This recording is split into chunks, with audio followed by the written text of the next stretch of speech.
While I was playing fair, baby, you played a cheat game.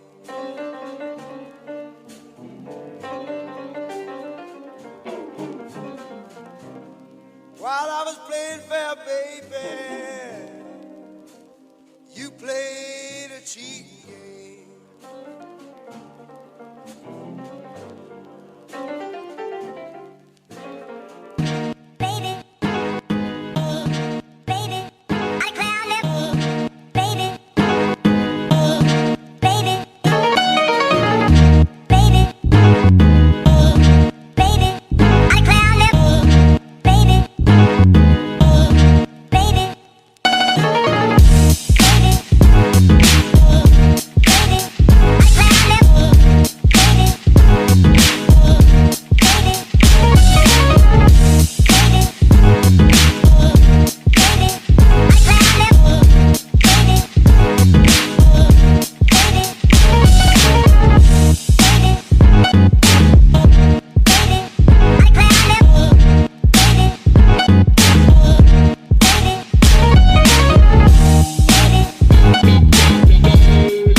didn't know that you loved me like you. I didn't know that you cared like you do. I feel like you do. I feel like you do. I feel like you do. I feel like you do. I didn't know. Feel like you do. I didn't feel that your love feels like you do. I didn't know. Feel like you do. I didn't feel that your love feels like you do. I didn't know. Feel like you do. I didn't feel that your love feels like you do. I didn't know. Feel like you do. I didn't feel that your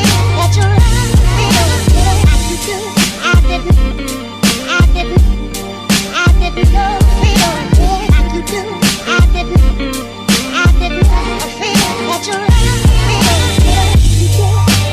Feel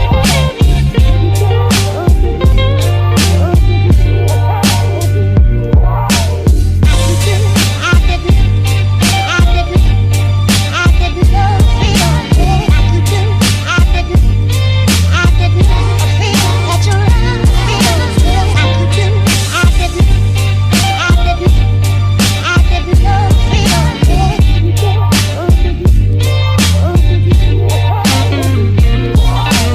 do.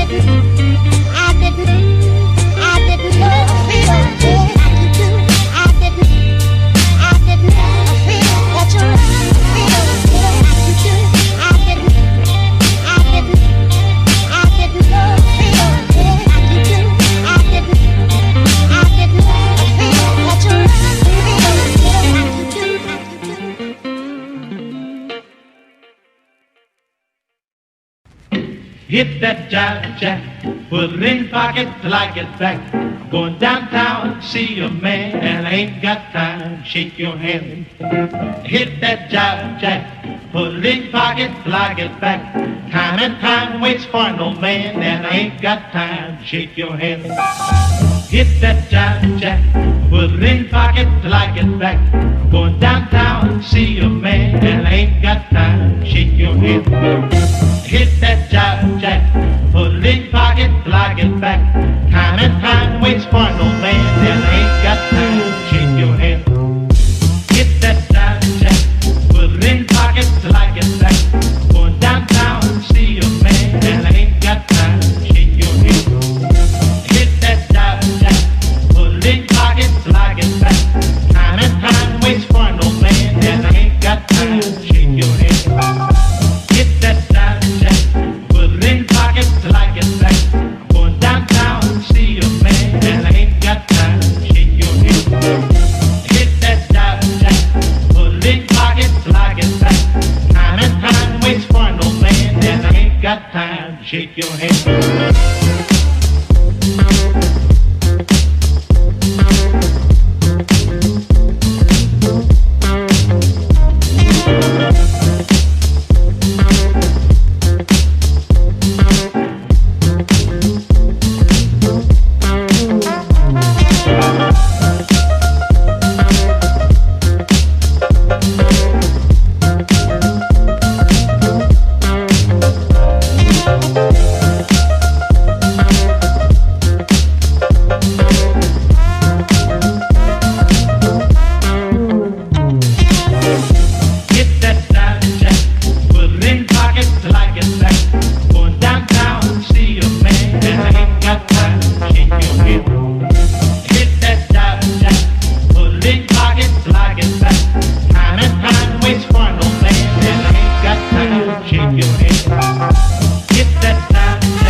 Test.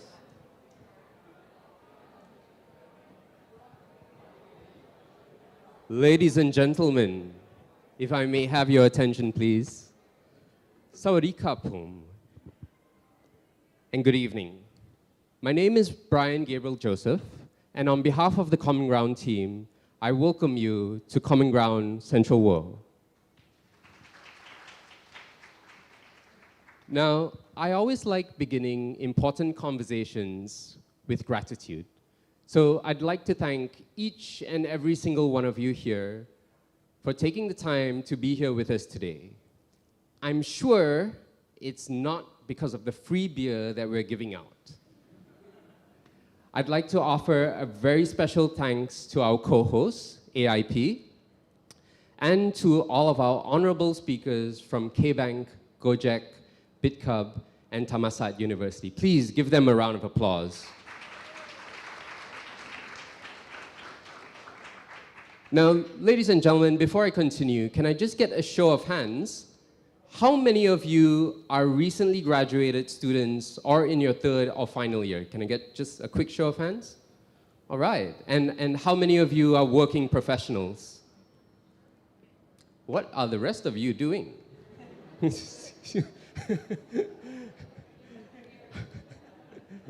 All right, guys. So when AIP actually came up to us and asked us to co-host the event called How Students Can Future-Proof Themselves for 2021, we were thrilled at the idea of it because it's always been part of Common Ground's philosophy to support development of each individual student and all of our members. So we've prepared a short video for you guys just to teach you a little bit more about Common Ground and what we're all about. So please turn your attention to the screen above me. Building a successful business requires connectivity, flexibility, and scalability. Beyond our workspaces, amenities, and concierge services, there's a collaborative ecosystem of diverse businesses across all kinds of industries, from business talks to self-improvement workshops, and from professional networking panels to social mixers. Our daily events across our venues are committed to celebrating the diverse and unique interests of our individuals beyond the workspace. Our hundreds of partnerships are also curated just for our members. From restaurants to fitness gyms, and hotels to business service providers, our lifestyle and professional partners offer prime deals that are exclusive to our Common Ground community. Whether you're a freelancer looking for a hot desk or a corporation looking to build an entire venue, we provide the resources to help you get your best work done.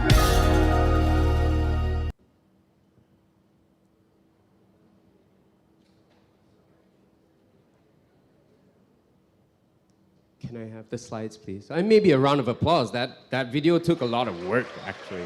We paid a lot of money for that. Ambition lives here. That's our tagline at Common Ground. We're an ambitious group of guys redefining workspaces throughout the world. Now, next slide, please. Next slide, please. Now, Common Ground started about 3 years ago, and we moved very quickly to become the biggest co-working space in Malaysia. We have 14 venues in Malaysia, and as of 2 years ago, we have 3 in the Philippines, and with our partnership with the Central Group, we now have 2 here in Bangkok, Thailand. Our first is in G Tower Ramanai, and you guys are sitting in the second one. Next slide, please. Every Common Ground member gets access to each of the venues free of charge. If you're a member in one venue, automatically you have access to every single venue across Southeast Asia. Next slide, please. At Common Ground, what we want you to do is to focus on your work. Let us take care of all of the office management. You don't need to spend time on that. Our receptionist takes care of everything for you, from bringing your guests in, booking your meeting rooms. They can even book you an Air Asia flight because AirAsia is our partner and we get exclusive rates with them. That's how far the service goes. Next slide, please. The grounds is what we call what you're sitting in. Now, when we don't throw events after hours, this is a beautiful lounge, and if you're ever around any of the Common Ground venues, it's open to the public. Please come by, buy a cup of coffee, and hang out.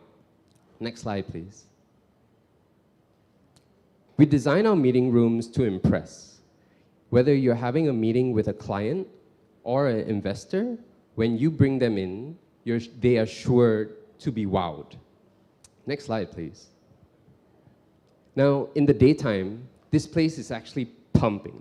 We've got music playing through the speakers that are hidden in this bookshelf and throughout the entire venue from the moment you walk in.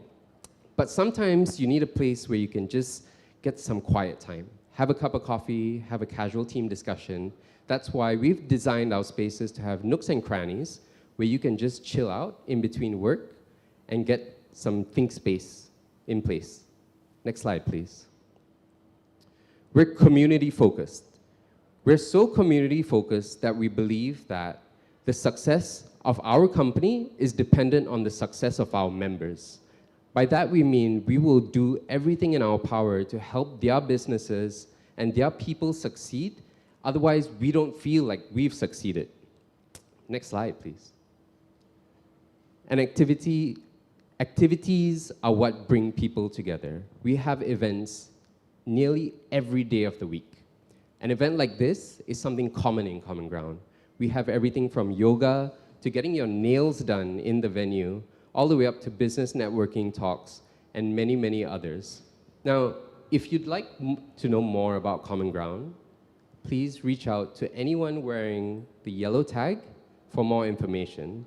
And just before I end, two last things.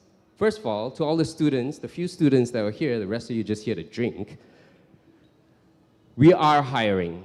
So if you're an energetic person looking for a really, really cool place to work in, hit up one of my team. And the second thing is that if you're looking to make an extra buck, we have a sick referral program. That means that if you can refer someone to us and they become a member in Common Ground, you can earn up to 3,000 baht. Now, thank you very much for your time. I'm going to pass it over to Akshat, and I wish you a very pleasant event. Thank you for being here, ladies and gentlemen. Thank you so much, Brian. Hey guys, how are you feeling? Good? Yeah, that's good. So thank you so much for coming on time. And I'm so sorry for the registration waiting. But without any delay, let's get started, right? So I would like to thank our brand sponsor, Brand Face, influence marketer platform just for university students. So can I please get the video on the screen? Hi, my name is Pinaki and I'm the founder and CEO of BrandFace, a crowd influencer marketing platform. Get your T2 Max today. The link's in my bio. Crowd influencer marketing is when 50 or more influencers simultaneously represent a brand to power influencer marketing campaigns on social media at scale. Our focus is in the university demographic. So what this means is that on one hand, we're onboarding brands that are targeting university students, and on the other hand, we're onboarding university students to represent brands in content creation and distribution. Brand managers and marketers have a tough time doing this on their own, primarily because it involves so many people. This is a huge problem because user-generated content is the most trustworthy form of paid media. Marketers have challenges in recruiting relevant influencers, campaign management, communicating with influencers, curating content, tracking performance, and facilitating micropayments at scale. This is where we come in. BrandFace brings all of this together by automating tedious and complex processes. We built advanced tools to help marketers gain success, improving matching quality, communications, and ease in campaign management. Our platform also provides an opportunity for university students to earn money by simply sharing content on Facebook or Instagram. Our vision is to expand to more social platforms and target groups in the future. Since launching 4 months ago in May, we've onboarded 1,600 influencers and 8 paying clients, some of which are running campaigns with us on a monthly basis. We've formed strong partnerships and have been able to keep growing despite launching during COVID-19. This would not be possible without our team, who have grown stronger together through adversity and are highly committed to enabling marketers and influencers at scale. My background is in media, marketing, and entrepreneurship. I started my first business when I was 17, and in my previous venture, we had the opportunity to deliver to global brands such as Western Union, Airbnb, and Netflix. I first got exposed to platform businesses in 2013, and I'm certainly glad to be back today to create impact through technology. Our sales team is hungry. Our tech team is thirsty. And our marketing is not stopping anytime soon. Thank you so much for watching, and I hope you can join us in bringing crowd influencer marketing to the world.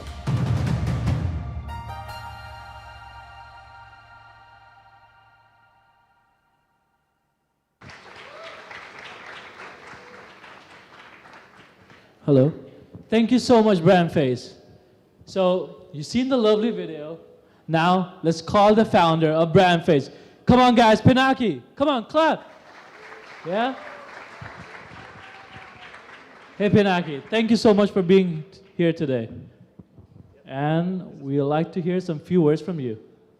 All right, hello, everybody. Thank you very much for having me here. It's an honor to be part of this event, and also a privilege to be working with university students and brand managers in crowd influencer marketing campaigns.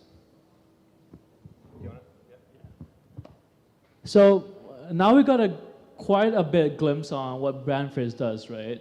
But I want to know from you, how many influencers do you have currently? So currently we're providing influencer opportunities to 2,000 university students in Thailand at the moment. And we're onboarding several more on a daily basis. So all a uni student really needs is 500 Instagram followers and to be 18 or older. So some of you here might already be an influencer on Brandface. So I guess everyone here have 500 plus Instagram followers? I mean, I do. Do you guys? You don't? Come on, guys. Do you? Yeah? Okay, that's good. So can you tell us, how can these people here join Brandface? Sure. So some of you may have our brochure, flyer, and you'd see a QR code, so you can simply just scan it. It would take you directly to our Line account, and you can sign up directly online. You can also feel free to come to our booth. We have the QR code there, or speak to any of our reps. All right, that's perfect. So don't forget to go to their reps, yeah? And what can you offer to the marketers, our audience here? Yeah, so we would love to welcome all the marketers out here, so digital marketers, brand managers, even marketing and PR agencies, to test our process and technology. Currently, we're offering a free consultation, and we're also giving a 10% off on your first trial. That's great, right? So when I was walking in, I saw a couple of your team members here. So why don't you introduce them and tell me and tell the audience, what do they do? Sure. So if you're a university student and you have any questions, like feel free to see Ern over there. So Ern's raising her hand up. So Ern, can you raise it up a little higher? Thank you. And if you are a marketer, you might be interested in partnerships or even working with us, feel free to speak to me or May over there, who's raising her hand up. Yep. And yeah, feel free to also visit our booth. We have giveaways, so we're giving away free pens that are made from recycled material. All right, thank you so much, Pinaki. So guys, do visit the booth, do get the giveaway, because I'm pretty sure I'm going to get one of the pens. Yeah? So, Pinaki, thank you so much for being our sponsor. Thank you for introducing all these fellows, Brandface. Thank you so much. Thank you so much to AIP and everybody here for having us. We would love to be a part of more events like this.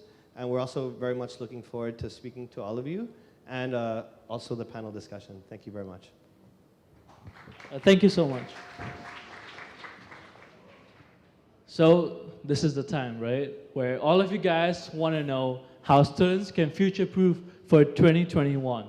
And now, I would like to call our moderator, Ken Jayapon. Hey, Ken. Thank you, AK. Lovely to be here today. Before we start, I hate to start with bad news, but I guess, as you can see here, a picture of Kun Pin Yu from Gojek. He won't be joining us today. He just got hospitalized due to high fever. Yes. Don't worry, only one member of our team have met him before this event, and we practice safe distancing measures, so rest assured, probably no COVID. Yeah. Yes, so I'm very happy and thrilled to be moderating this panel today. As Akshat said, my name is Ken. I am the president and co-founder of Asia Internship Program. Oh, yes? I actually forgot to mention one thing. So you do see this QR code, right? Do scan it, and it's a live sharing video. It's on Facebook. So when you scan this QR code, it will take you to our live streaming page. So in the live streaming page, you see all our panelists talking about how students can future-proof for 2021. And we do have a giveaway for the most shares. So don't forget to hashtag BAs with Peers. Okay, guys? And the Spotify QR code right here, if you scan and add your music. So you get to hear that during our networking session. Here, Ken. Thank you, Akshat, for that interruption. Yeah, so I was saying I am the co-founder of Asia Internship Program, so we help international students get their internship across Asia. So in terms of speaking about the topic today, how students can future-proof themselves for 2021, I hope to be able to give you some input and also pick the brains of our panelists today. So right now, I'd like to introduce our panelists today, so my peers for the panel. Our first panelist is Dr. Pop from K-Bank. He has 20 years of experience in banking industry. He is the Senior VP of Kasikornbank. Thank you for being here. Our next panelist is, oh, you can sit down. Our next panelist is Kun Top. He is the CEO of BitCup. You probably see his face around in billboards around Bangkok. If you think of cryptocurrency, he's probably the guy that pops up in your head. Our last panelist for tonight, Dr. Pong. He's the director of BBA of Thammasat Business School. So he'll be sharing some input on the academic side. Okay, let me sit down. All right, so just to set the tone of this panel, I'd like to share some figures from a report of the World Economic Forum. So the World Economic Forum estimated that about 65% of primary school students today will be having jobs that doesn't exist in the future. So if you think about it, over half of the jobs that we see today will no longer exist in about 10 or so years. So I'd just like to throw out that statement and see how the panelists feel about it and if you agree and how you would see the change that's coming in the future. How about Kun Top? Okay. Well, thank you for having me here today. I totally agree with that statement. Not just jobs, 1 in 2 companies will disappear in the next 10 years if you walk down the street. I would say 40 to 50% of the current companies, current existing companies, they need to adjust in order to survive, right? We're living in currently what we call an exponential world. The rate of change, we're moving at a much faster rate every year, right? If you look at the previous data in the last 40 years, the first data told us that the wind power cost has been reduced by 15 times in the last 40 years. Or the solar power cost has been going down by 250 times, right, in the last 40 years.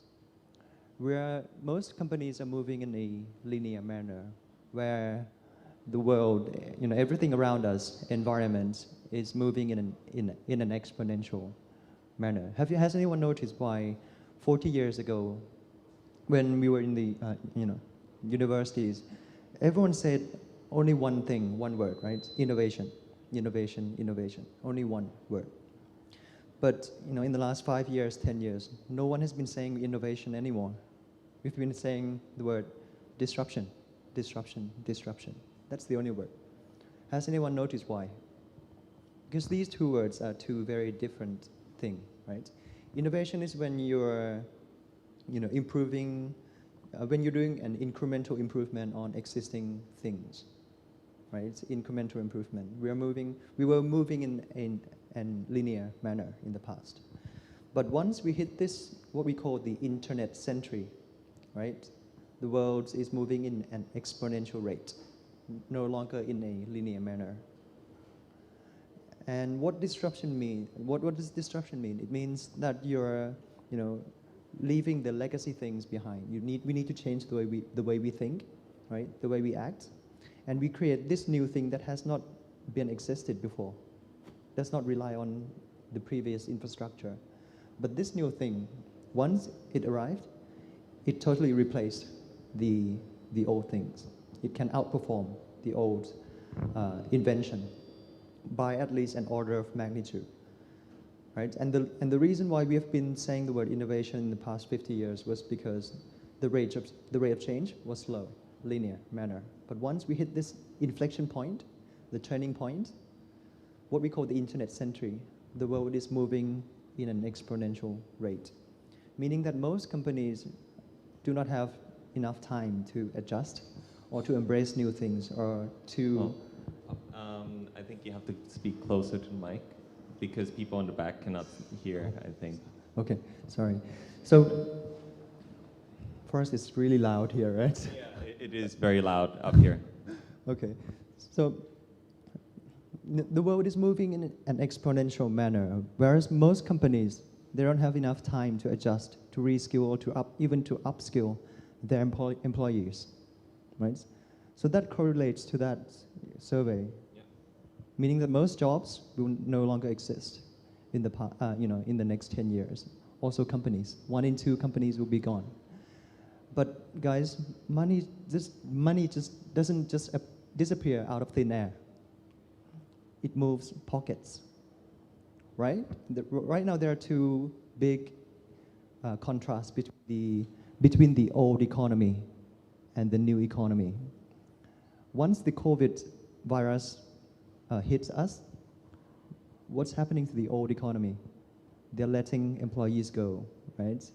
Keeping all the cash flow as much as they can, right? Reduce marketing cost. What's happening to the new economy? We grow 600% this year, right? We just accepted 120 employees this year. But last year we grew 400%, right? Jeff Bezos, his net worth is like $200 billion for the first time in human history. Right? Apple is like a $2 trillion company, has 200 billion of cash, sitting there doing nothing. This money moves pockets, meaning that even though it is a threat to the old economy, it also creates new opportunity for us, for the new generation. We are responsible for pushing the world forward, right? And if you guys, are about to hit the market, right, the economy, do not join the old economy. A lot of people know how to do the old things, old skill sets already. Let them do it. Our job is to make sure that we create new things for the world, right? Okay. So just exploring your thoughts there. So how can we get this money into the pockets of students?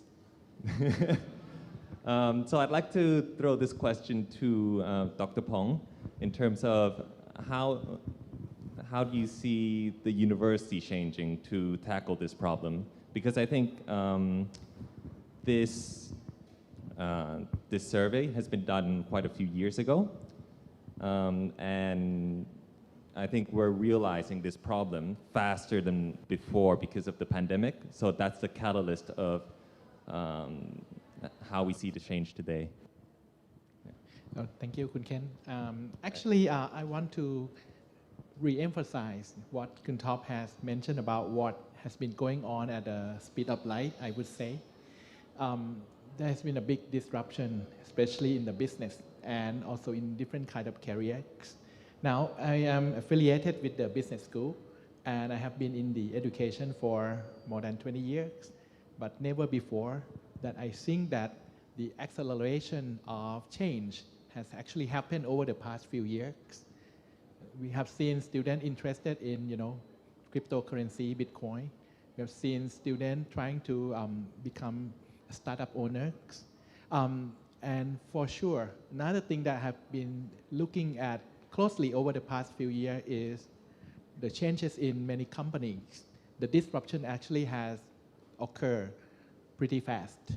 Now, to answer to the question, well, what do you think universities or actually academic has prepared students in order to actually accept or embrace that kind of change? Dr. Pong, I just got a message that you have to speak louder. Oh, okay. Yes. All right, sure. Okay, sure. Well, we are aware that the change has happened. So, for sure, I want to reiterate one thing, that many kinds of jobs will disappear, but there are many kinds of jobs that will be recreated. So, first thing I like to talk about the skill.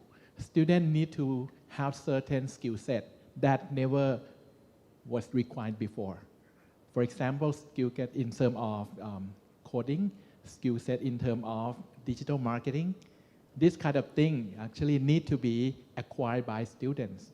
Now, from our side, our business school actually need to prepare students towards that direction. But for sure, I need to tell you that it's a big challenge. Why? Because this is also new for the teacher. Okay, teacher never have experienced this kind of thing before.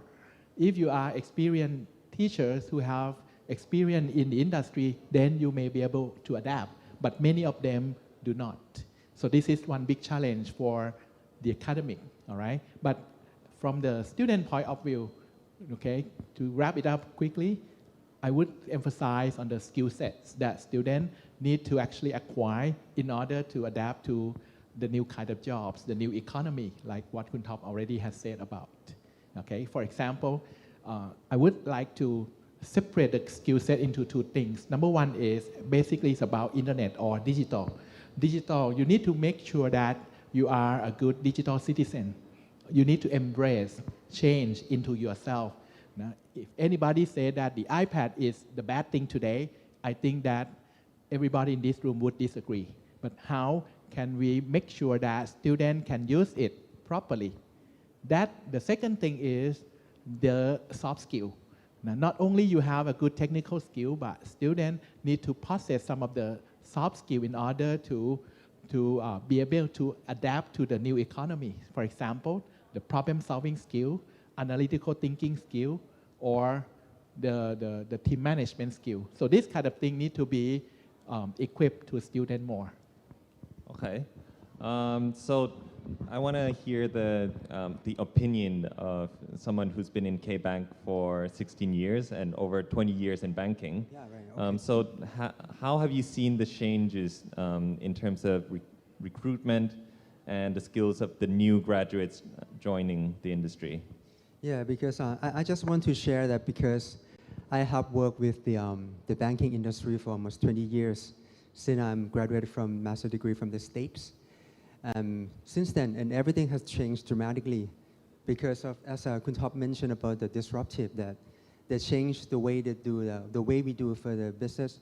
They have a digital platform that has changed the way we work in the banking industry, right?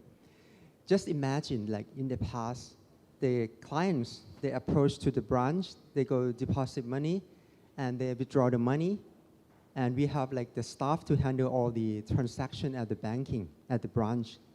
But right now, everything, you can do everything by the fingerprint from your mobile banking, right? So after the disruptive from digital platform by mobile banking and also like the COVID the pandemic that will happen, just less and less like staff, less and less are the clients that approach to the branch. So we have the problem that some of the staff, they have to reskill and upskill to do the other things that are different from the old style, like a traditional banking. Like in the past, they focus on the servicings, right?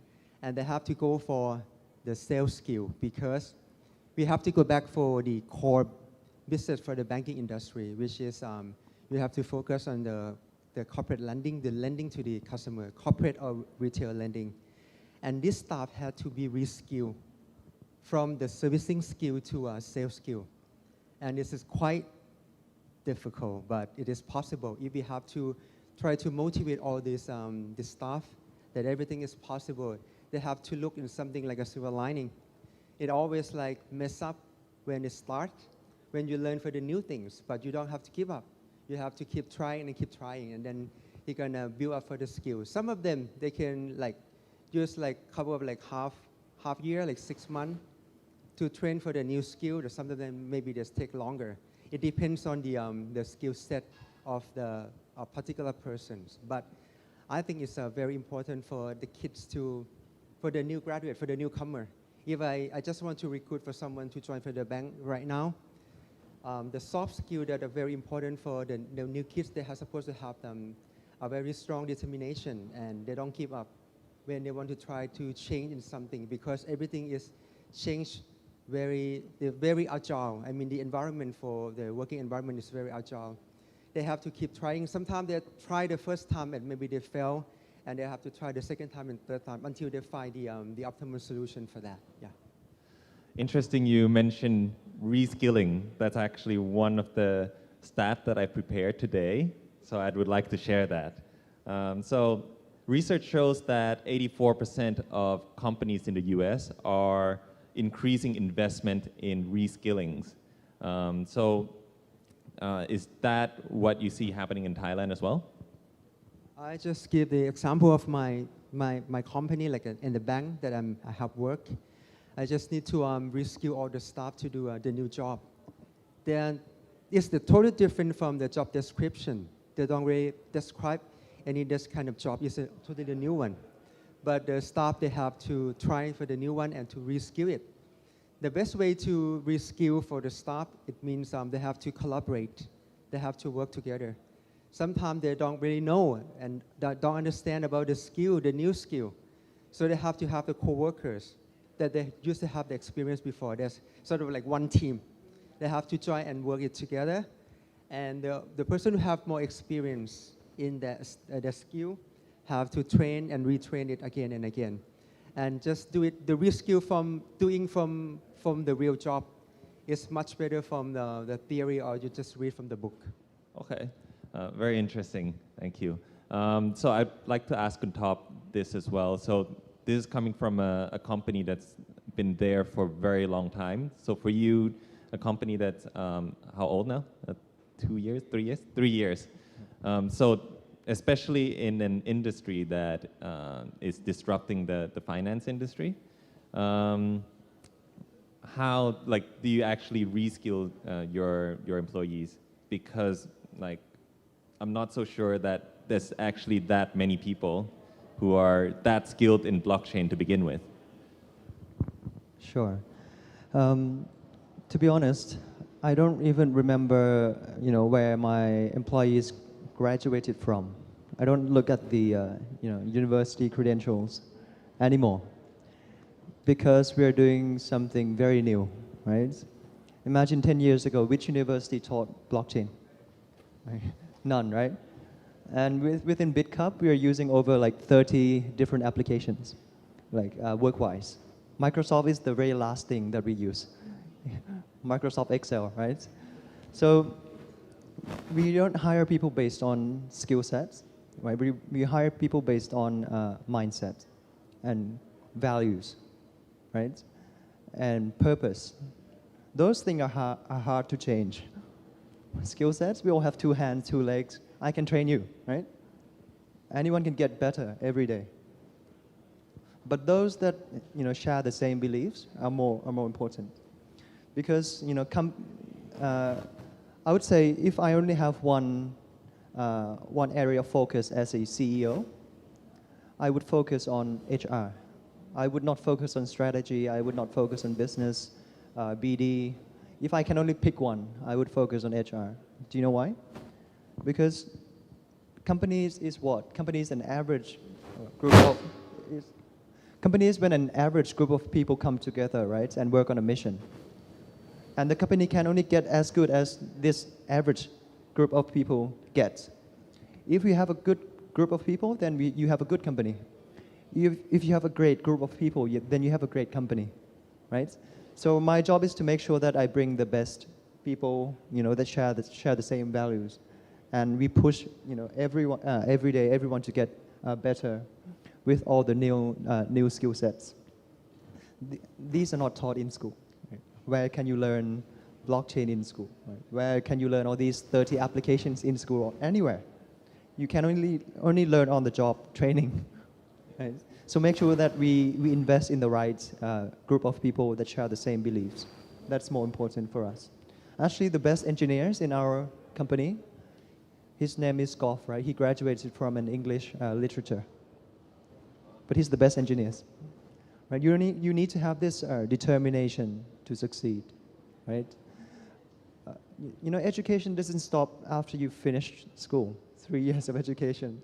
Your career is like 30, 40 years long.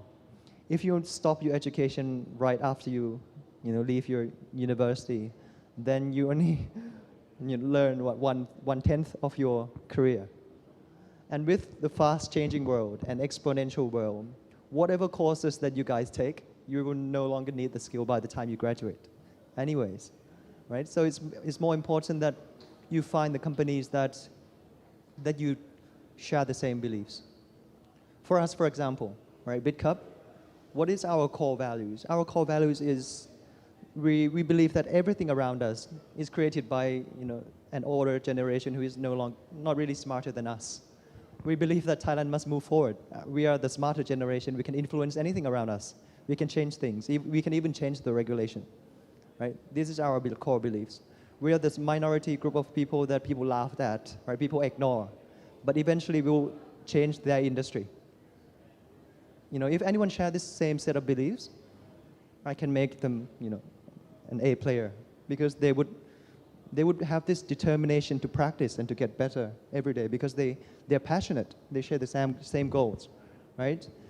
It's much harder than hiring someone who comes with a full set of skills but are not fully passionate or love what they do. That's much harder, right, to train.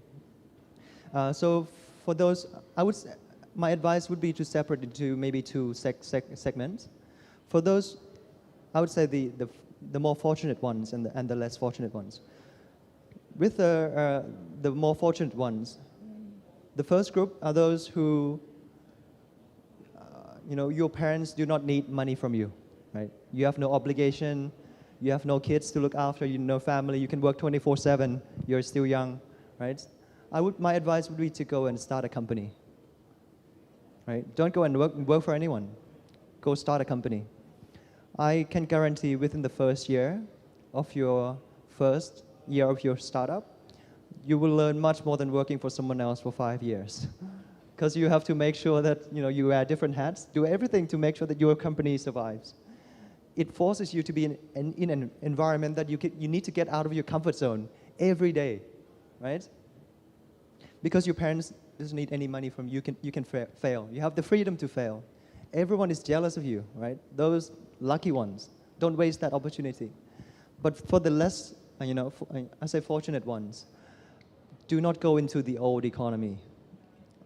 95% of the people think the same way, do the same thing, achieve the same results. If you look at in the past, in the history, the group of people that are very successful, way beyond average, are the minority that were very right about something that the majority are very wrong. We have to be the minority that is very right about something, whereas the majority is very wrong. Right? Bill Gates was very right about computer, whereas everyone else ignored this thing, computers. Right? Or 20 years ago, Jeff Bezos, he left his good paying, really high paying jobs to sell books online. That was a crazy idea. Back then, people ignored the internet. He was very right about the internet, right? Mark Zuckerberg dropped out, Larry Page, right? Or even 10 years ago, you know, if someone came up to you 10 years ago and said, we're going to be sharing our home with strangers. Crazy idea. But Airbnb was very right when we are very wrong. That made them super successful, right? Or 10 years ago, if someone else came to you and said, we're going to be sharing cars with strangers. Crazy idea, stupid idea. But Grab and Uber are the minority that is very right. I was the minority that was right about Bitcoin, whereas the rest of the world was wrong about Bitcoin, right? I'm no longer smarter than anyone else here, but I was the crazy ones, the minority. So it gives me more, opportunity, because if I do the same thing, think in the same manner, then we will arrive at the same destination, same results, right? So for those less fortunate ones, do not go into the old economy. 95% are doing the same thing. Our job is to make sure that we push the world forward. There's the arrival of big data, AI, blockchain, peer-to-peer lending, 5G technology, right? A lot of new opportunities. Money doesn't just disappear out of thin air. It moves pockets. Make sure you join the right industry. Do not join the old economy. Thank you for that. Oh, wow. Okay. Dr. Pong, so now you're in the difficult situation, I guess, because right now people are reskilling. So what is the university actually teaching that is useful? And how is the university tackling this problem? And is there like a system that you talk to the company and find out what is next? Okay, thank you for the question. Actually, this is a very challenging question. And this is one that I always call is disrupting the current education. Well, I certainly do agree that a student needs a new set of skills in order to go into the new economy. And actually, this is very challenging for the school, especially business school, in order to prepare students for that. But there are a few things that I always have told my students. Everything before reskilling, before learning new things, is start with yourself. You need to embrace changes. You need to have a certain attitude that you can learn, right? Whatever, all right? For example, I'm running a business program, and then one of the challenges is I institute the programming language, like Python, into the program. Initially, I thought that my student would not really want to study any of this, but on the other hand, actually, in opposite way, many of them were really interested in trying to do Python. So the world has changed. So the first thing is, it is you who actually need to embrace changes. You need to think that you can do, the attitude of what you can do. The second thing is, basically, as an academic people, we are always aware that this is the change, that exponential change. So what we can do is we need to incorporate this kind of new skill sets into students in terms of activities. Okay, for example, we have organized many of the business case competition in order to ensure that students get hands-on experience on problem solving. We need to ensure that many of the courses that we offer, we actually incorporate this kind of new skill set that will prepare students. Okay, we have the class on digital transformation, we have the class on AI, blockchain, in order to ensure that students have some kind of initial or fundamental knowledge about that. And another thing that we have done, actually, for sure, we bring in our corporate partners. We ask for the need of the corporate partner, what they want from students, and we communicate this to students to let students know that, hey, this is what the employers want from you. So are you ready to change? Are you ready to equip yourself with new skills in order to prepare for the work in the new economy? So this is what a good business school should be doing. And we are going towards that way, especially if we are disrupting ourselves. And we know that if we do not disrupt ourselves, one day we will be disrupted. Okay? So this is something that I think the good business school should be doing toward that way. Thank you. So it seems like now that we're kind of on the same page that skills is one thing that can always be taught, but we're looking more into attitude. So I'd like to share a quote from an author and motivational speaker, Simon Sinek. So he said, you should hire for skills. You should not hire because of skills, you should hire for attitude, because you can always teach skills. So now we're in the difficult situation again where how do we actually know who has the right attitude, and like, can we actually teach attitude or foster or inspire? And whose job is it to do it? Is it from the parents or is it from the school side? Can you actually get it within the company?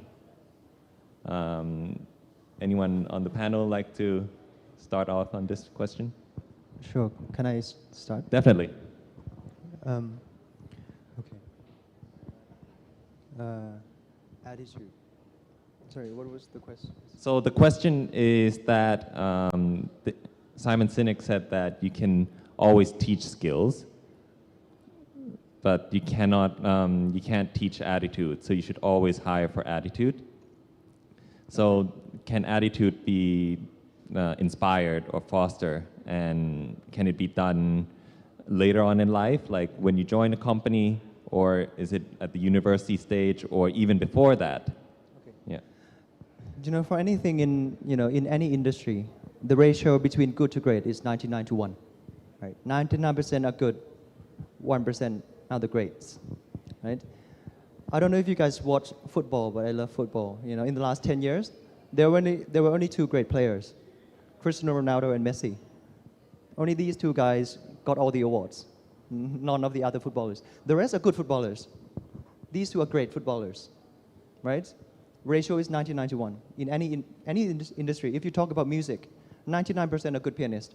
Only the 1% are the great pianists, like Mozart, or same with companies. 99% are good companies. Only 1% are the great companies. But what differentiates between good to great, right? Actually, they share the same properties. If you look at Cristiano Ronaldo, the first property is that they focus, right? Messi or Ronaldo, they don't go swimming or play badminton, they only focus on football. That makes them great. That's the first property, right? And the second property is that they are passionate in what they do. Enough is not in their equation. How can they get better and better and better every day? Because they're passionate about something. Imagine if some of your friends or your employees hand over the work and said, is this not enough? You can counter back and say, you're not doing something that you love. Because there's this enough in your sentence. Clearly, you're not passionate, right? Have you guys ever passionate about something? Enough is not our word, right? How do we get better and better every day? Because we're passionate about something. You know, Cristiano Ronaldo is the first one to arrive in the training field and the last one to leave. He has the required talents, but he also worked harder than anyone else's. And the last property is that there's this purpose beyond profit, right? LA Galaxy cannot buy these two players, American League. They have this, money cannot buy these players. They have purpose beyond profit. Same with pianists. They don't go play drums, guitar. They only practice piano, passionate about piano, and have this purpose beyond profit. That's what makes them great. If you talk about companies, right? What makes great companies? First, they focus. They don't diversify, right? Footballers cannot be great footballers if they just go play swimming, play badminton. Same with companies. First property, you focus on what you do. What is your hedgehog? What's the reason why your company exists in the first place? What are you good at, right? The best at in the world. And the second property is that they are passionate in what they do, right? Because they have this ownership and beyond qualities for every employees within the company. And the last one, they have this purpose beyond profit. So when you choose a company, you can easily tell if you're about to enter a good company or a great company if you notice good companies, they don't have purpose. Their purpose is to make money. That's all. And if their purpose is to make money, they would just throw money at you, OT, bonuses, just to keep you at the company. They motivate people, but they don't inspire people. But great company, they don't motivate people, they inspire people. That's the difference, right? They don't give you OT. They share the same set of beliefs and purpose, right? For example, at BitCup, there's this big, hairy, audacious goal. We said that we're going to be the first generation of players that create the new generation stock exchange for Thailand. You can brag, you can tell your grandchildren that once in your career, you're part of this team that create the new stock exchange of Thailand, right? There's this, inspiration within the company. But if you start a company that sells T-shirts online, create a company just to make the most profit, then that's a good company, not really a great company, right? Then they would motivate you by giving you bonuses, OT. You can't really keep great players. You can only keep good players. So when we hire, people based on beliefs, core values, we are the crazy ones, the ones that people laughed at, the ones that people ignored, but we're going to be changing the industry in the future, right? And so we share the same set of beliefs and purpose. What's the purpose beyond profit here? If we are all a billionaire, why are we doing this thing today as a company, as a group of people coming together? So once we share this, then we need to agree on the way we work. Culture. Culture is the way we work. Do not get confused between three things, right? Core values is the same set of beliefs that are born with you or your life experiences. These are very hard to change. So we hire based on values, same set of values. Purpose, what's the purpose that, after 100 years, 100 years, they cannot be changed. The founder's principle, the purpose of the company. Then the last one, the culture, the way we work. We need to agree on the way we work also, right? Are we going to maximize velocity of communication or information here, or are we a private, top-down company? It depends on which, culture works for you. At BitCup, we have this culture team, right? And the culture team's job is to stay after 7 p.m. every Thursday. We have this Thirsty Thursday. And we would not debate about work. We would debate about culture, right? And we need to make sure that everyone works in the same way as a company. So after say, a new employee join BitCup, there is this probation period. How do we know that this guy has the right mindset or come with the same set of values or the same way that we work? There's this 3 months trial, right? And on the last week of the probation, we would ask the assessor, right, a few questions. Usually companies assess candidates, but at BitCup we assess the assessor, right? For the first question, if I were to fire this person today, would you hire him or her back again? If the answer is no, then it's a hell no, let go, right? The second question, would this person make your Monday, something you look forward to? If the answer is no, you let go. Is this person better than you at something? If the answer is no, you just hired a B player, right? Imagine if you keep a B player in the company. A B player would hire a C player, right? No one would hire an A player because they would, outperform, promote before me, right? But if you make sure that you hire A players would hire A plus player, A plus player, then we will become a company of giants, not a company of dwarfs, right? Smaller and smaller, right? Company is an average group of people coming and work together. So we need to make sure that, we share the same set of beliefs and keep only the right people. Not keep everyone, keep the right people. Or even in the interviewing process, one from our culture team would be the interviewer. We would not look at skill sets in this interview. We would, the same group of people would be able to tell if we are the same kind, right? Okay. So there's like a testing period I'd like to share as well. For our company, as an internship company, we also have a testing period. So no matter how many years of experience you have, we only hire if you are willing to do a 1-month internship with us, unpaid. So that's how we can see that you're truly motivated and you're fit for the team. Yeah. So just want to share a little bit of how we see people's attitude. Yeah, talking about the attitude, I believe that people can change their attitude. In the situation they have something they have to impact their work, they have to change in something. We have to accept the truth that people always resist to change because they have their own comfort zone, as Kuntop mentioned, right? But because when the situation has changed, I have a good example in the bank. COVID-19 pandemic is a very good example that we have to change the way we work every month, because they're going to have something new. The good thing is that when they have something impact their work, and if they want to change their attitude or not, we have to collaborate, and we have to make sure that they work in a teamwork. Because one person, if they work it, they maybe feel like the panic of that. So we have to go to have to collaborate and work it together. And the most important thing is that we have to coaching them. Just let them know that everything changes lovely. We have to tell them, motivate them all the time. It's very important because if they believe that they can change, they have to come up with a good attitude. A very growth mindset is very important. So we have to tell them to change, and the attitude can change. Yeah. Oh, yeah. Just to add quickly on attitudes, right? There is another way we implement this technique at BitCup called tightness of fit program. There is this reward and punishment system, tightness of fit, right? The way we work, if we share the same set of beliefs, it doesn't have to be like monetary punishment or or fire. We can, something funny like every new joiners we call them BitCup B, right? The new joiners. We're not so sure about you yet, but once you check all the boxes, we call you BitCupper. But if you violate anything, you are a virus. We're quite aggressive, right?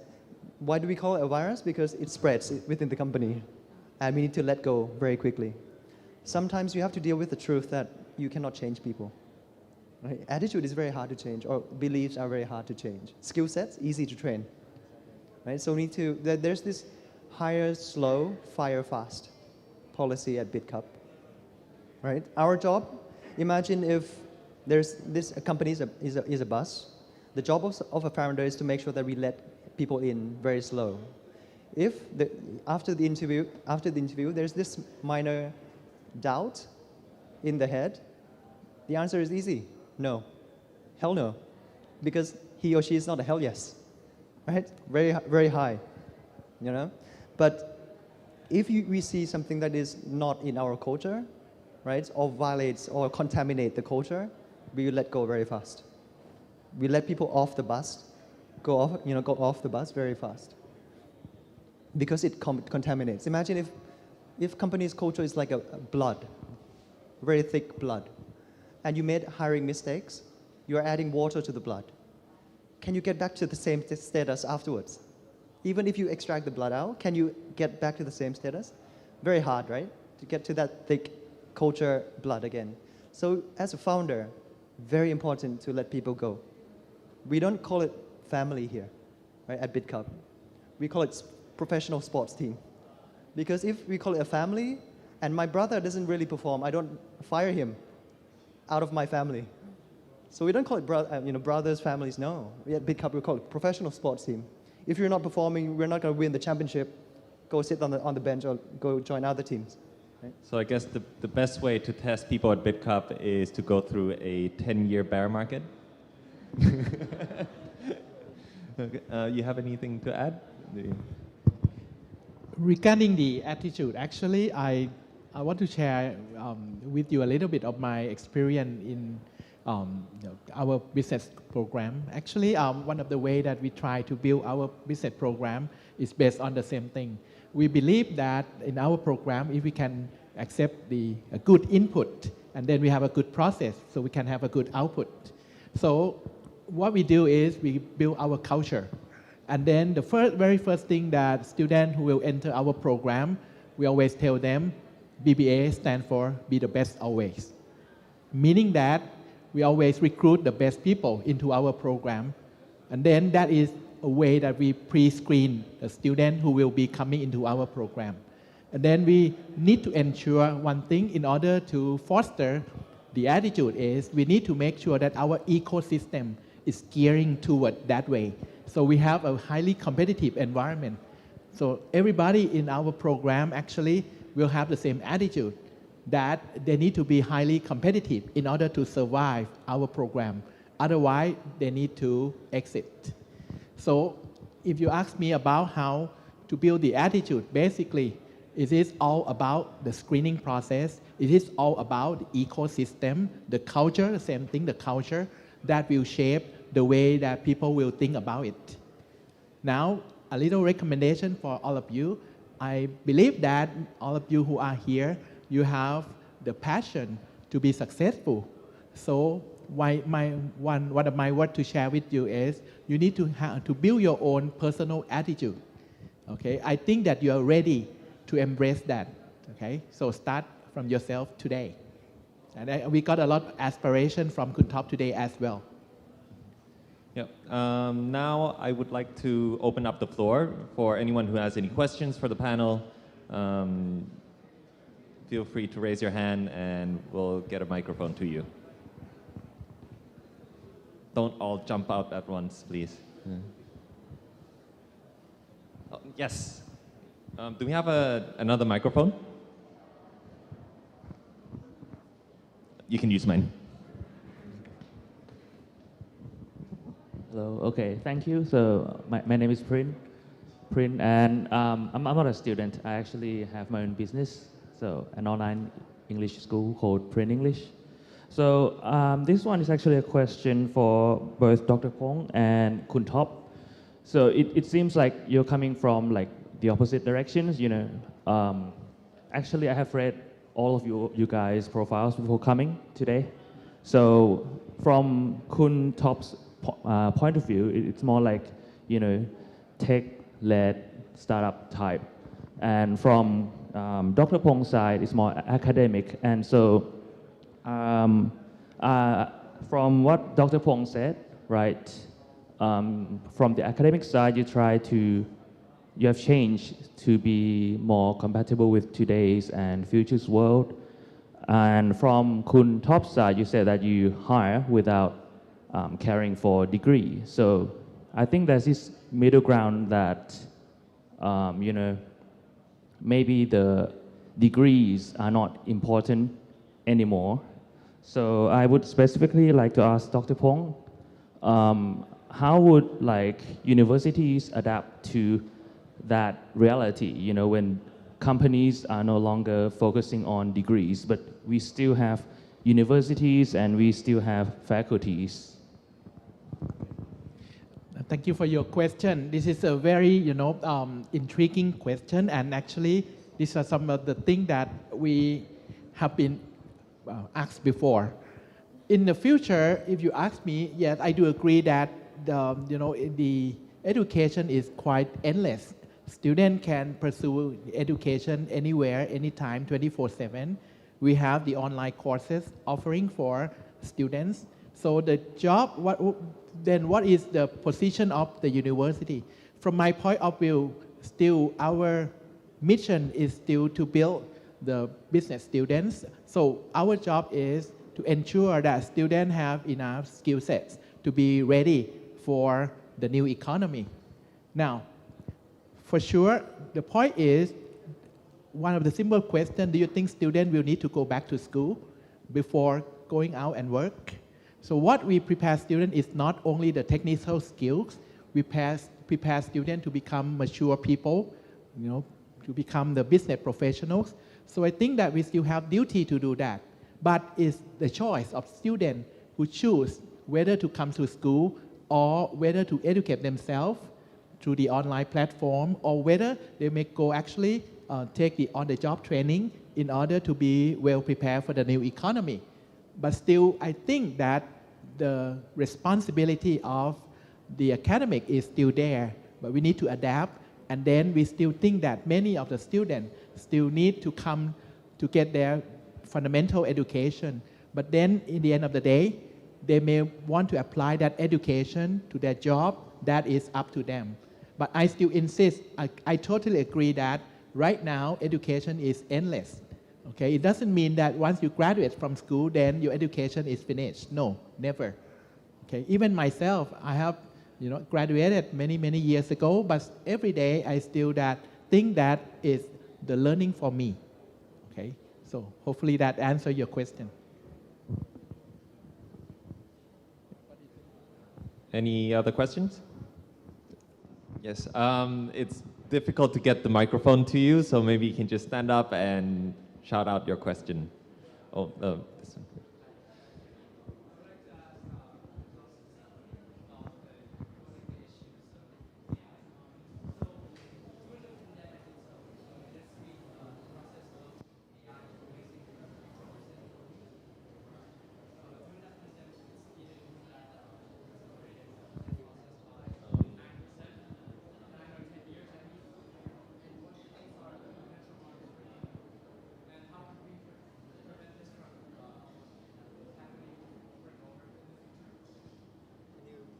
Did you hear the question? Can you repeat the question? Oh, here, let me.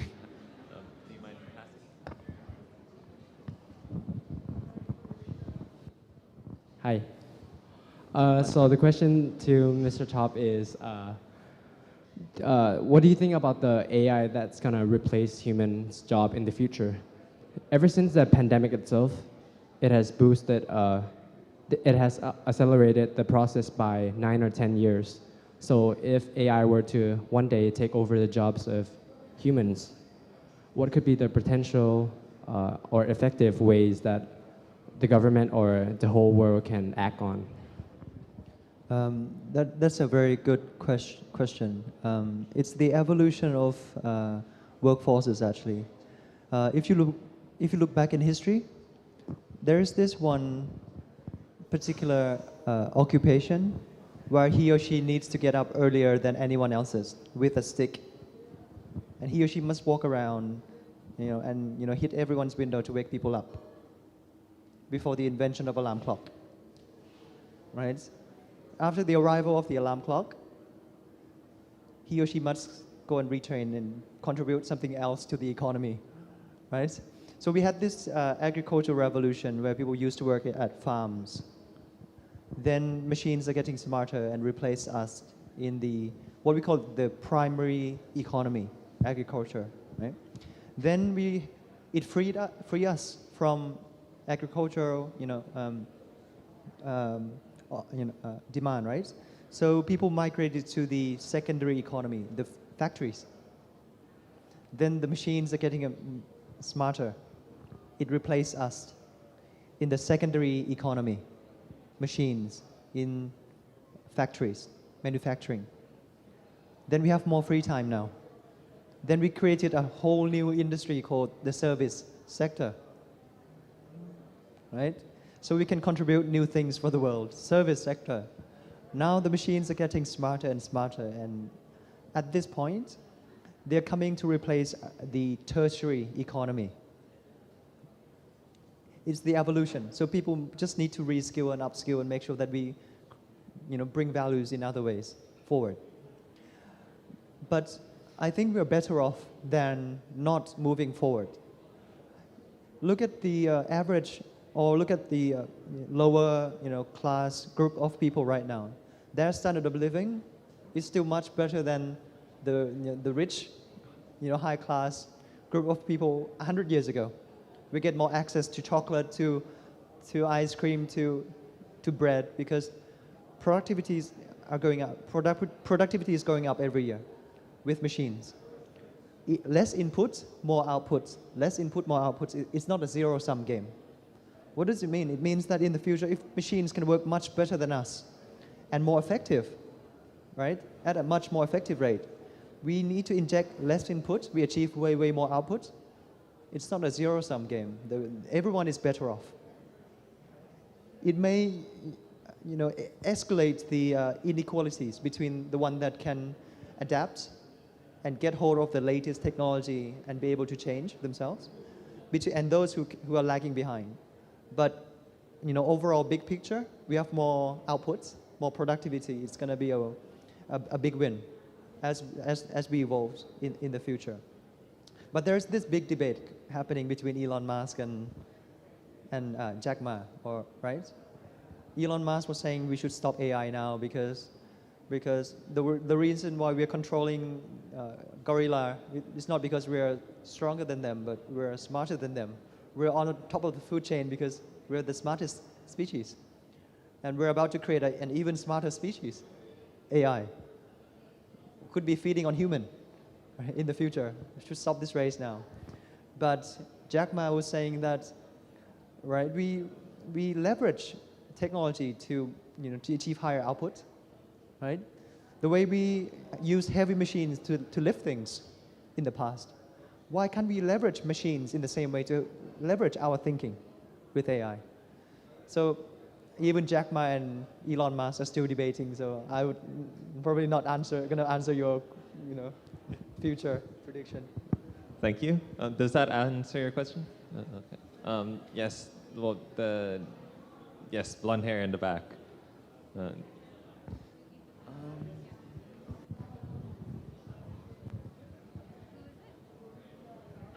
Hello? Okay.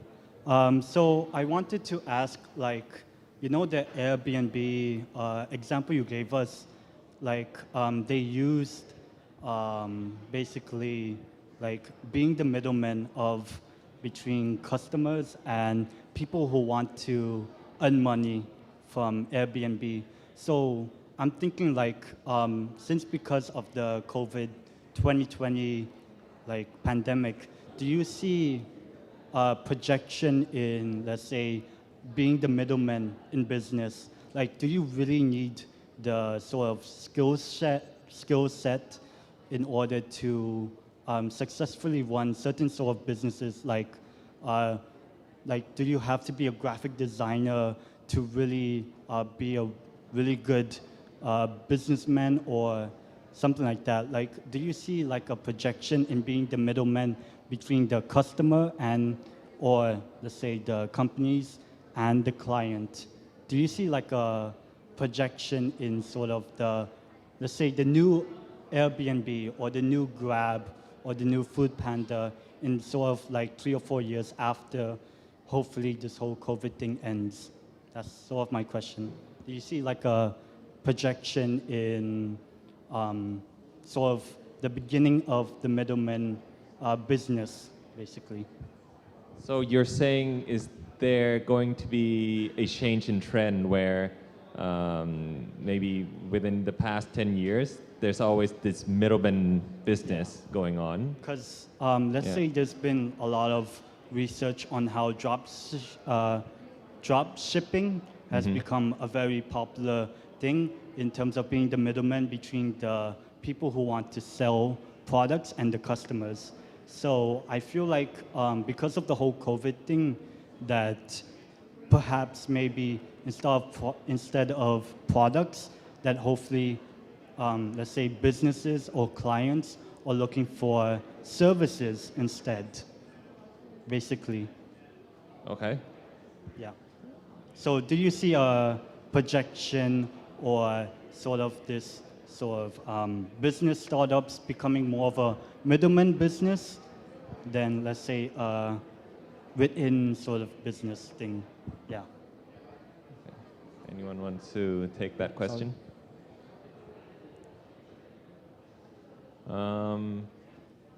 Okay.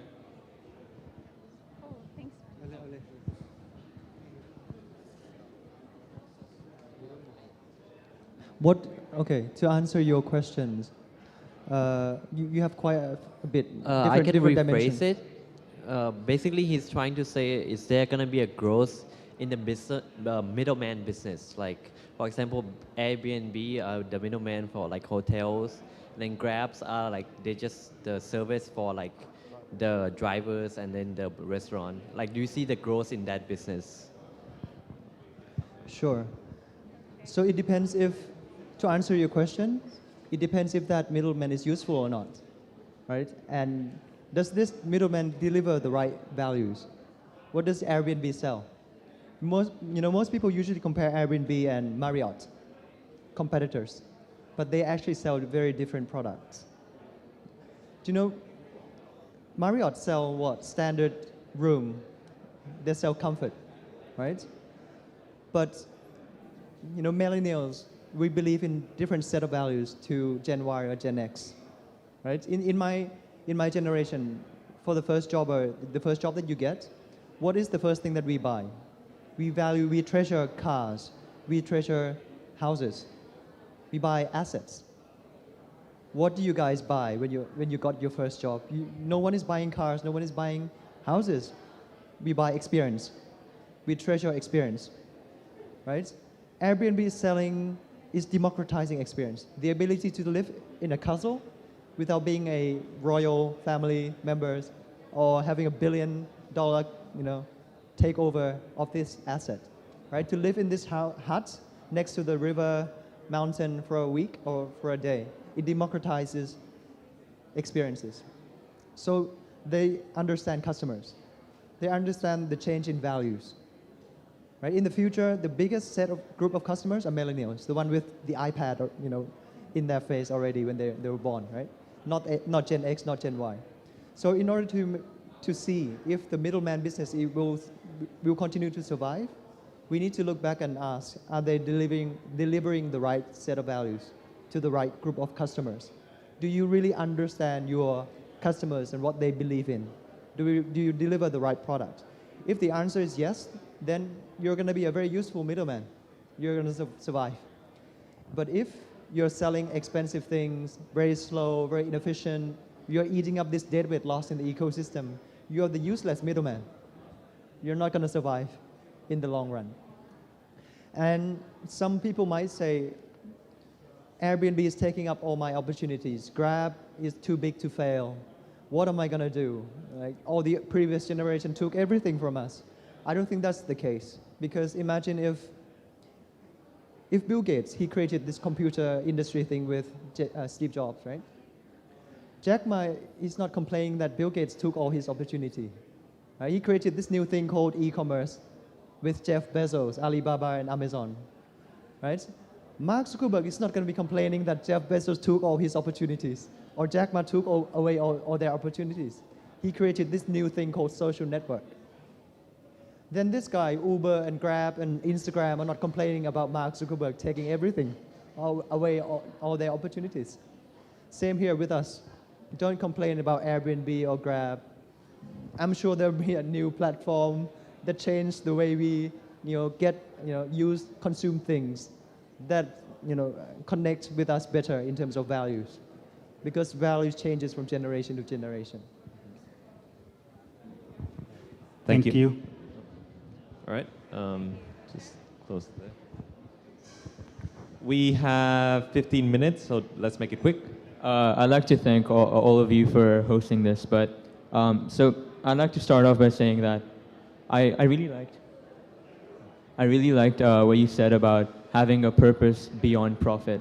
So I'm trying to launch a consulting startup myself, and the core issue that we face is that how can we keep the prices low for small to medium enterprises while maintaining a profitable business structure? So for bigger companies, right, how do you maintain that purpose when your profits are in severe, when your profits are in danger? Like, for example, in COVID, if your profits are being hurt, then how do you make sure that you're still executing your purpose and keeping that in mind in all your business practices?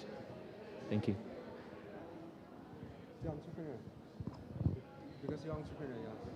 Sure. So there's these 3 circles of intersection that gives you the right purpose, right? The first circle, what are you really passionate in?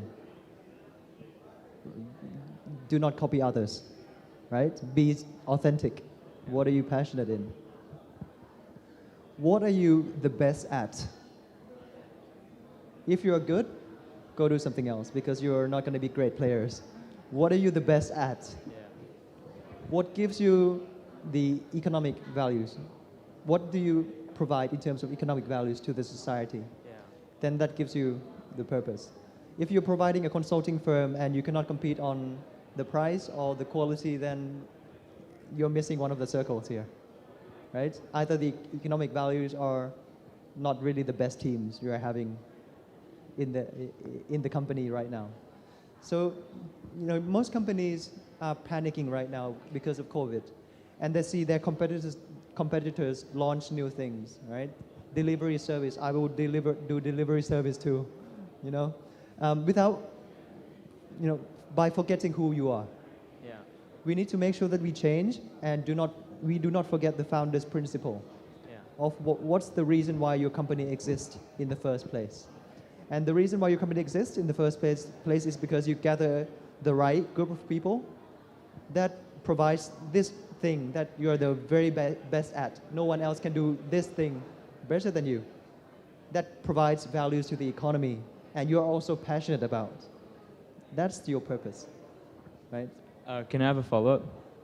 Very quick. Oh, yeah. So how do you recommend that students build this mindset of,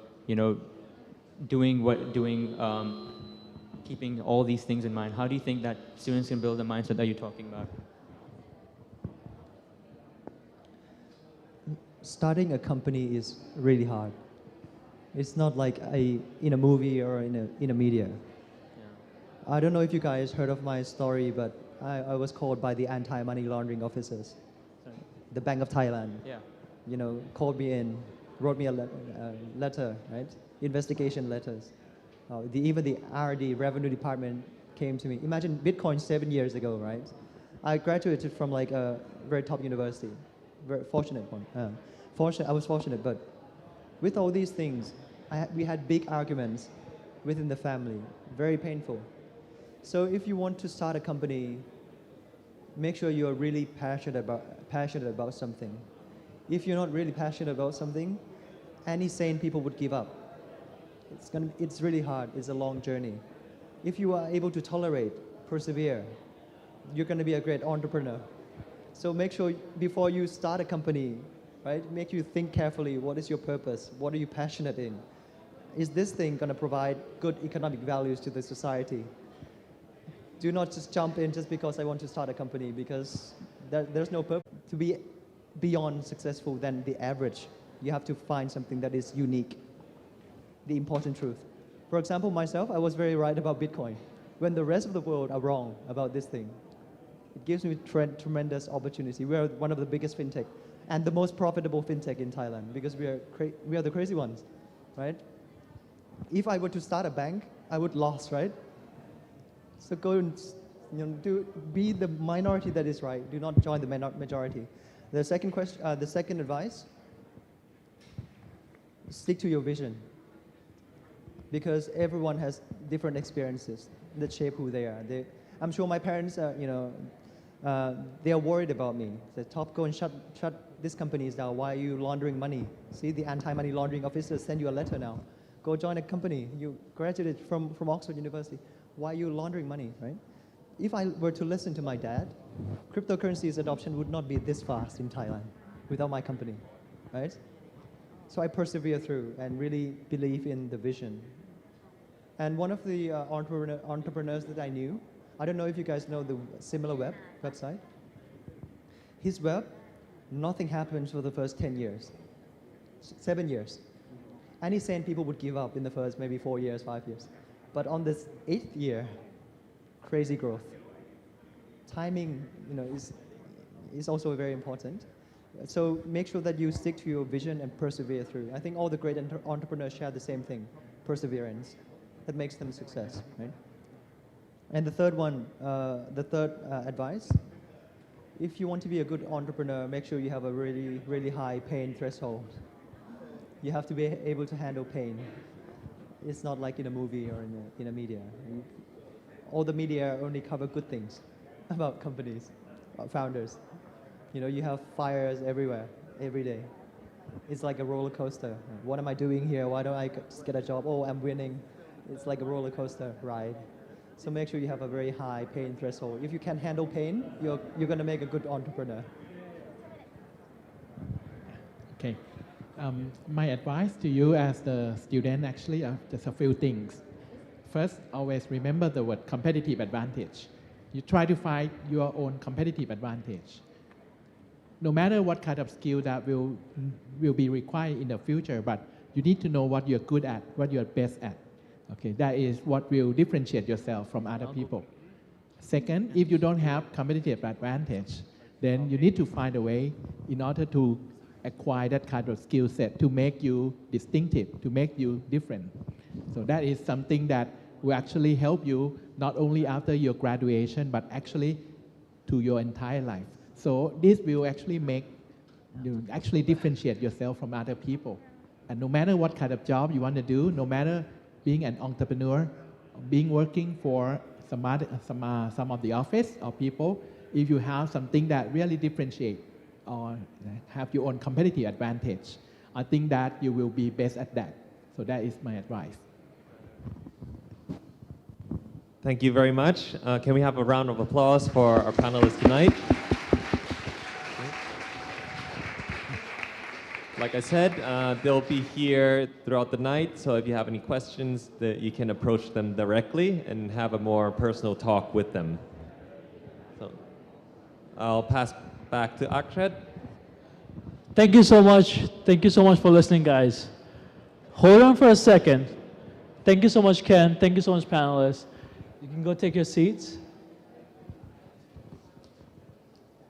Thank you so much. All right, guys. I know you smell this terrific smell of pizzas. I can smell it. But before I introduce you to our pizza sponsor, I want to know, how many of you guys are university students? Can you please raise your hands? Higher? Yeah? All right, guys. If you're university students, please scan this code. Still not up there. Right here. This is a code to brand face line. Scan it and be an influencer today and right now. Come on, guys. I don't see much phones going up.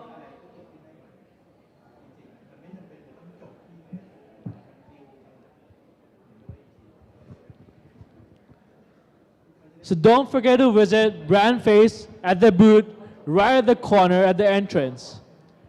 And not going to make you wait more, I would like to call our sponsor, Soho Pizza. Can I please have Deandra here? Hey, Deandra. Hi, how's everyone doing tonight? Good. So this is a quick question. Raise your hands up, right? How many of you guys tried Soho Pizza? Few, I think 4 or 5. But well, tonight everyone's gonna get the chance. So Diana, why don't you tell me, what makes Soho Pizza different from other pizza areas?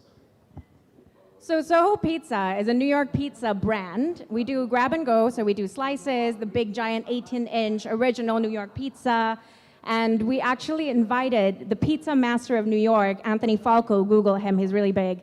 We invited him to come and train all of our chefs last year. We only started last year, and we actually branched out to 6 different branches across Bangkok, including M. Cartier, Thong Lo, the Mall Namung Wan if you're out in the suburbs, and a few others. But we do delivery as well now, so you can find us on www.sohopizza.co.th, and we do 30% off our first order, but that's what makes us special. We do authentic New York pizza, the real stuff. All right, thank you so much, Diana, for that. So guys, who's ready to have some Soho Pizza tonight and get the 30% off? Yeah? No, come on, 30% off on your first order. No one excited? Yeah? All right, guys, go ahead, get some pizzas, get some beers, but be safe, all right? And I would like to thank Soho Pizza for being our pizza sponsor, Invate, our live streaming, TTC Technology for all those non-beverages, alcohol beverages which you guys had while you were waiting up on the line. And lastly, Common Ground.